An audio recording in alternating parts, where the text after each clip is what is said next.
Hello dear students, जय हिंद, वंदे मातरम। स्वागत है आप सभी का आपके अपने चैनल फिजिक्स टॉपर्स अकेडमी में। मैं हूं गौरव सिंह और मैं आपके लिए लेकर आया हूं 12th क्लास की फिजिक्स, जिसमें हम करा रहे हैं चैप्टर नंबर 2, जिसका नाम है गॉस की प्रमेय। और आज जो है हमारा पार्ट नंबर 6 है। पार्ट नंबर 5 तक मैंने आपको पिछले वीडियो में कराए हैं, ठीक है। अगर आपने वो वीडियो हमारे नहीं देखे हैं तो आप डिस्क्रिप्शन में जो लिंक दे रखा है उस पर क्लिक करके हमारे पिछले वीडियोस भी देख सकते हैं, ठीक है, ताकि ये टॉपिक आपको अच्छे से समझ में आए, ठीक है। और आज जो हम करा रहे हैं इसमें गॉस की प्रमेय का अनुप्रयोग करा रहे हैं, और वो है अनुप्रयोग नंबर 4, यानी लास्ट अनुप्रयोग है हमारा गॉस की प्रमेय का, ठीक है। और ये वेरी मोस्ट इंपॉर्टेंट टॉपिक है, तो आप इसको जरूर कर लें। देखिए क्या है इसमें कि गॉस की प्रमेय से कूलाम के नियम की उत्पत्ति, यानी कि जो हमने चैप्टर नंबर 1 में जो कूलाम का नियम पढ़ा था कि F बराबर 1/4πε0 Q1 Q2/r², इसी नियम को आज हम गॉस की प्रमेय से दोबारा सिद्ध करेंगे, ठीक है। तो अर्थात हम क्या देख रहे हैं कि इस टॉपिक के अंदर हम गॉस की प्रमेय से कूलाम के नियम की उत्पत्ति करेंगे, ठीक। तो चलिए करते हैं स्टार्ट बिना देर किए हुए। सबसे पहले हम एक काम करेंगे।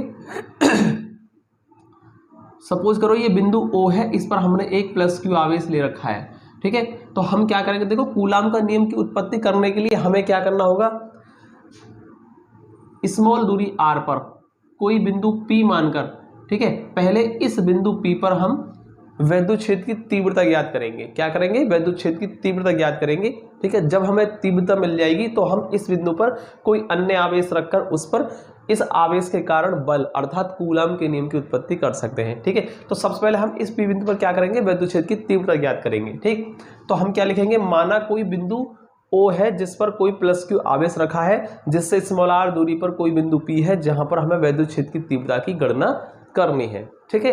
अब देखिए, जैसा कि हम जानते हैं कूलाम का नियम जो लगता है वो हमेशा बंद पृष्ठ के अंदर लगता है, यानी आवेश बंद पृष्ठ के अंदर होना चाहिए। और यहाँ पर जो आवेश रखा है कैसा रखा है, ओपनली रखा हुआ है, यानी खुला रखा हुआ है। तो आपको क्या काम करना, सबसे पहले एक गॉसियन पृष्ठ खींचना है, ठीक है, एक बंद पृष्ठ खींचना है जिसके अंदर ये आवेश कैसा हो जाए, बाउंड हो जाए, यानी कि बंद हो जाए। तो सबसे पहले हम क्या करेंगे, स्मॉल r दूरी लेकर के O त्रिज्या, यानी कि O को केंद्र मानकर स्मॉल r त्रिज्या का हम क्या करेंगे, एक गोलीय पृष्ठ खींच देंगे, ठीक है।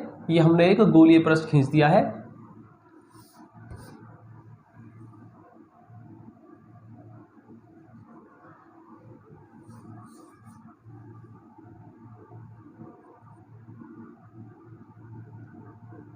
ठीक है, ये हमने बिंदु P से O को केंद्र मानकर r त्रिज्या का एक गोलीय पृष्ठ खींच दिया है, ठीक है। और यही है हमारा क्या, गॉसियन पृष्ठ, गॉसियन सरफेस या गॉसियन पृष्ठ। तो हमने यहाँ पर एक गॉसियन पृष्ठ खींच दिया है, ठीक है। अब हम क्या करेंगे, देखिए वैद्युत क्षेत्र की तीव्रता निकालने के लिए सबसे पहले हम एक काम करेंगे, इस पर एक छोटा सा क्षेत्रफल ले लेंगे। हम क्या लेंगे, गॉसियन पृष्ठ के ऊपर एक छोटा सा क्षेत्रफल लेंगे जिसको मैंने मान लिया dA, ठीक है। सूक्ष्म क्षेत्रफल अवयव dA की कल्पना करेंगे, ठीक है। एक सूक्ष्म क्षेत्रफल dA ले लेंगे और फिर हम क्या करेंगे, इस सूक्ष्म क्षेत्रफल dA से गुजरने वाला फ्लक्स निकालेंगे, ठीक। और फिर उसके बाद इस पूरे गॉसियन पृष्ठ से होकर गुजरने वाला फ्लक्स निकालेंगे। तो उसके बाद फिर हम इस P बिंदु पर तीव्रता ज्ञात कर सकते हैं, ठीक है। तो सबसे पहले क्या करेंगे, हम इस सूक्ष्म क्षेत्रफल अवयव से गुजरने वाला फ्लक्स निकालेंगे, ठीक है। तो चलिए हम क्या करेंगे, माना सूक्ष्म क्षेत्रफल अवयव dA से होकर गुजरने वाला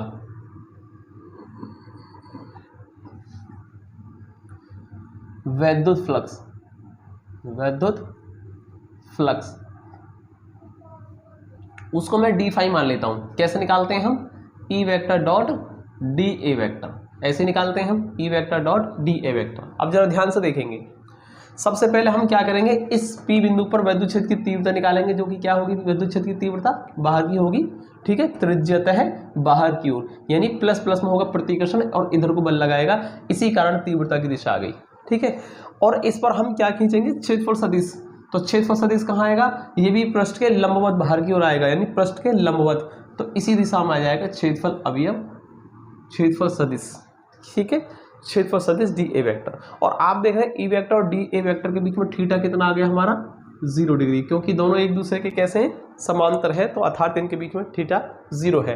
ठीक है, तो अब हम इसको क्या करेंगे, डी फाई बराबर E vector dot D A vector को हम E D A cos theta भी लिख सकते हैं।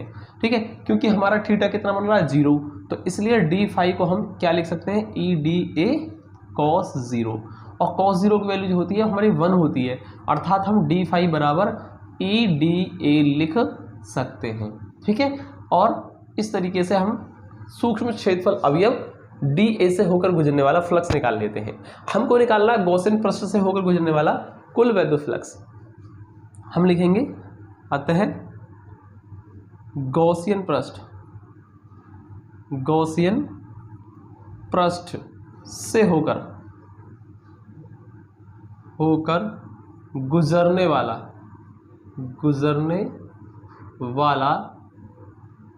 कुल वैद्युत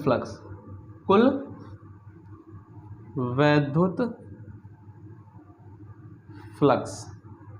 ठीक है, टोटल फ्लक्स निकल के आ जाएगा, यानी कि उसको मैं क्या मान सकता हूँ, कुल वैद्युत फ्लक्स को फाई मान सकता हूँ, जो कि कैसे निकलेगा, डी फाई का इंटीग्रेशन कर दीजिए आप। ठीक है, डी फाई का इंटीग्रेशन कर दो, टोटल फ्लक्स आ जाएगा। ठीक, अब देखिए डी फाई की वैल्यू कितनी है, ई डी ए, तो इसको हम ई डी ए को हम यहाँ लिख सकते हैं, ई और डी ए।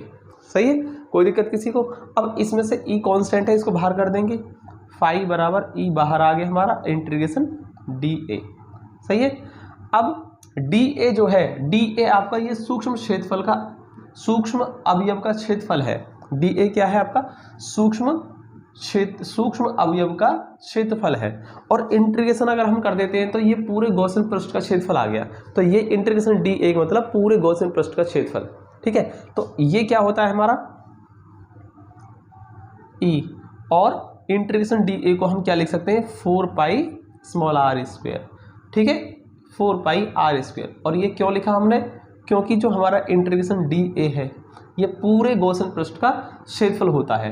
ठीक है, और ये हमारा कितना होता है, गोले का, यानी पूरे गोले का क्षेत्रफल होगा, गोले का क्षेत्रफल 4 पाई आर स्क्वायर होता है। तो हम यहाँ लिख देंगे संपूर्ण, क्या है ये हमारा, संपूर्ण गॉसियन पृष्ठ का क्षेत्रफल है। ठीक है, इसीलिए हमने इसको हटाकर क्या कर दिया है, इंटीग्रेशन डी ए को हटाकर 4 पाई आर स्क्वायर कर दिया है। ठीक है, तो यहाँ तक तो आपको कोई दिक्कत होगी नहीं। अब देखिए यहाँ से मैं थोड़ा सा रफ कर देता हूँ, क्योंकि मुझे थोड़ा सा स्पेस चाहिए इसको करने के लिए। ठीक है, तो यहाँ से मैं ऊपर से रफ कर देता हूँ इसको। देखिए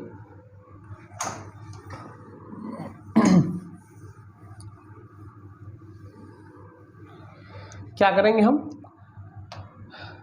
गॉस की प्रमेय से निकाल रहे हैं हम, तो इसमें गॉस की प्रमेय लगाएंगे, परंतु गॉस की प्रमेय अनुसार गॉस की प्रमेय के अनुसार क्या होता है कि कुल फ्लक्स जो होता है किसी भी बंद पृष्ठ द्वारा, ठीक है, किसी बंद पृष्ठ से होकर गुजरने वाला कुल फ्लक्स जो होता है फाई, वो हमेशा पृष्ठ के अंदर कुल आवेश Q का 1/ε0 गुना होता है, अर्थात फाई बराबर Q/ε0, और ये होगी हमारी इक्वेशन नंबर 2। अब देखो समीकरण 1 भी कुल फ्लक्स को बता रही है और समीकरण 2 भी कुल फ्लक्स को बता रही है, तो दोनों आपस में क्या होनी चाहिए, बराबर, क्योंकि इनके LHS बराबर है तो RHS अपना आप ही क्या होंगी, बराबर होंगी। हम लिखेंगे समीकरण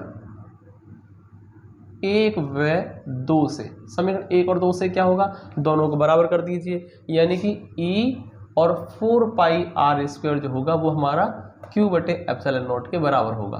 ठीक है, तो हम यहाँ से E निकालेंगे, जो कि कितना हो जाएगा, 1/4 पाई ε0 Q/r स्क्वायर। तो ये जो निकल के आई है ये क्या होगी, हमारी वैद्युत क्षेत्र की तीव्रता आ गई बिंदु P पर। तो बिंदु P पर वैद्युत क्षेत्र की तीव्रता निकाल ली। अब देखिए कभी कभी बोर्ड में इतना ही करने के लिए आ जाता है, कभी कभी बोर्ड में सिर्फ इतना ही करने के लिए आ जाता है कि गॉस की प्रमेय से, ठीक है, गॉस की प्रमेय से वैद्युत क्षेत्र की तीव्रता का व्यंजक प्राप्त कीजिए। ठीक है, या गॉस की प्रमेय से आवेश से स्मॉल r दूरी पर किसी बिंदु पर वैद्युत क्षेत्र की तीव्रता का व्यंजक प्राप्त कीजिए। इस तरीके से मतलब तीव्रता ज्ञात करने के लिए भी आ जाता है, यहाँ तक भी आ जाता है। जरूरी नहीं है कि गॉस की प्रमेय से कूलाम का नियम ही सिद्ध कराए, वैद्युत क्षेत्र की तीव्रता ज्ञात करने के लिए भी आ सकता है, यहाँ तक भी आ सकता है। तो अगर तीव्रता ज्ञात करने के लिए आता है तो आप यहीं छोड़ देंगे इसको।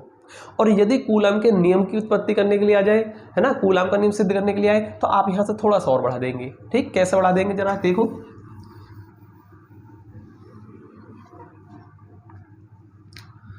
माना क्या करेंगे, देखो कूलाम का नियम लगता है दो बिंदु आवेशों के लिए। तो जैसा कि हम देख पा रहे हैं यहाँ पर हमारा केवल और केवल एक आवेश है, ठीक है। हमें एक और बिंदु आवेश रखना होगा, इससे सपोज करो इससे r दूरी पर हम बिंदु P पर एक दूसरा आवेश रख देते हैं, ठीक है। तो जब दोनों आवेश पास पास में रखे होंगे तो इनके बीच में क्या लगेगा, वैद्युत बल, और उस वैद्युत बल को ही बताता है कूलम का नियम। तो इसलिए हमें दो आवेशों की आवश्यकता होगी। एक आवेश हमारा ये है और हम इस पर बिंदु P पर एक और अन्य आवेश Q0 को रख देते हैं। सपोज करो ये रख दिया Q0, ठीक है। Q0 आवेश हमने कहाँ रख दिया, बिंदु P पर रख दिया है, सही है। तो हम लिखेंगे माना बिंदु P पर परीक्षण धनावेश Q0 रखा जाता है, रख दिया आपने। तब वैद्युत क्षेत्र के कारण P बिंदु पर क्या वैद्युत क्षेत्र कितना है, E इतना है। तो हम क्या लिखेंगे, तब वैद्युत क्षेत्र के कारण बिंदु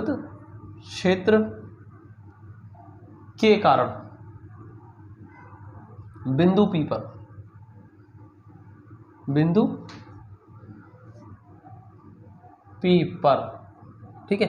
या एक काम करो, बिंदु P की बात ना कर रहे, सीधा लिखो वैद्युत क्षेत्र के कारण आवेश, कौन सा आवेश, Q0 पर वैद्युत बल कितना होगा, वैद्युत बल कितना बल लगेगा भाई, ये जो आवेश रखा हमने Q0, इस पर जैसे ही रखा जाएगा वैद्युत क्षेत्र के अंदर, इसकी वजह से इस पर क्या लगेगा, वैद्युत बल लगेगा, और वही वैद्युत बल हम निकाल रहे हैं, ठीक है। तो F बराबर क्या लगता है, Q0E। ध्यान रखना, वैद्युत क्षेत्र E के अंदर यदि Q0 आवेश को रखा जाता है तो उस पर हमेशा बल जो लगता है F बराबर Q0E के बराबर होता है, ठीक है। तो F बराबर Q0 और E की जगह हम क्या लिखेंगे, 1/4 पाई एप्सिलॉन नॉट और Q बटे R स्क्वायर, ठीक है। यहाँ लिखेंगे E का मान रखने पर, ठीक, वैद्युत क्षेत्र E का मान रखने पर हमने मान रख दिया है, ठीक है। तो यहाँ से देखो इसको क्या कर सकते हैं, 1/4 पाई एप्सिलॉन नॉट को पहले करेंगे और Q0 और अपॉन R स्क्वायर। अब ये वही तो फॉर्मूला आ गया हमारा कि 1/4 pi epsilon not Q1 Q2 बटे R स्क्वायर। तो Q1 Q2 मतलब एक आवेश और दूसरा आवेश, यानी दो आवेश। तो यहाँ पर Q0 भी हमारे क्या है, दो आवेश ही हैं, ठीक है। तो दो आवेशों का आप Q1 Q2 मान सकते हैं या Q0 मान सकते हैं। तो यहाँ Q0 मान रखें तो अर्थात ये भी एक तरीके से क्या है, कूलम का नियम ही है, क्योंकि यहाँ पर हमारे दो आवेशों के बीच लगने वाला बल है ये, ठीक है। तो यही होता है हमारा कूलम का नियम। तो लिखेंगे हम यही कूलम का नियम है, कूलम का नियम है, ठीक है। तो आपने क्या देखा है यहाँ पर कि यदि मान लीजिए गॉस की प्रमेय से केवल वैद्युत क्षेत्र की तीव्रता ज्ञात करने के लिए आए तो आप इसको यहीं तक छोड़ देंगे और आगे नहीं करेंगे, और यदि गॉस की प्रमेय से कूलम का नियम सिद्ध करने के लिए आता है तो आप यहाँ से इसको थोड़ा सा और बढ़ा देंगे, तो यही पूरा डेरिवेशन किसके लिए हो जाएगा, कूलम के नियम के लिए हो जाएगा, ठीक है। तो आई थिंक आपको समझ में आया होगा, कूलम का नियम भी हमने करा दिया है, अर्थात हमारे सारे अनुप्रयोग हो चुके हैं, ठीक है। अब जो हम कराएंगे नेक्स्ट वीडियो में वो हम इस चैप्टर के न्यूमेरिकल स्टार्ट करेंगे, ठीक है। तो चलिए मिलते हैं हम अगले वीडियो में, तब तक के लिए जय हिंद।